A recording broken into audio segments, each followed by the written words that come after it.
या कदाचित इतिहासातल्या सगळ्यात मजबूत वेताच्या ढाली आहेत। जर या सैनिकांनी एकदा त्यांची खास फॉर्मेशन बनवली तर राजाची सगळ्यात तगडी घोडदळ सेना पण ती तोडू शकत नाही।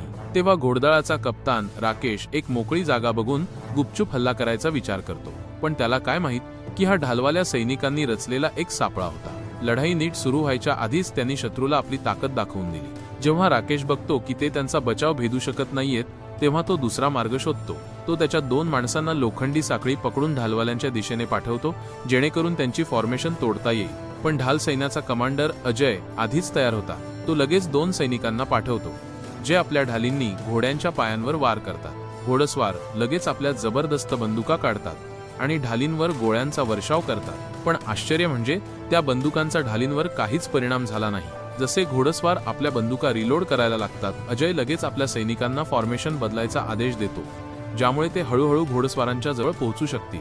योग्य अंतरावर पोहोचल्यावर ते आपल्या साथीदारांच्या खांद्यांचा आधार घेऊन वर उडी मारतात आणि थेट शत्रू सैनिकांना घोड्यांवरून खाली पाडतात। आणि जेव्हा गोष्ट हातघाईच्या लढाईवर येते तेव्हा शत्रुसेना ढालवाल्या सैनिकांसमोर टिकूच शकत नाही। लवकरच ते सगळ्यांना खाली पाडून ताब्यात घेतात। शत्रू कप्तान राकेश जसा प्रतिकार करायचा विचार करतो, ढाल सैन्याचा कमांडर अजय त्याला पकडतो, बहुतेक लगाम पकडून, आणि अशा प्रकारे ढालवाले सैनिक ही लढाई जिंकतात।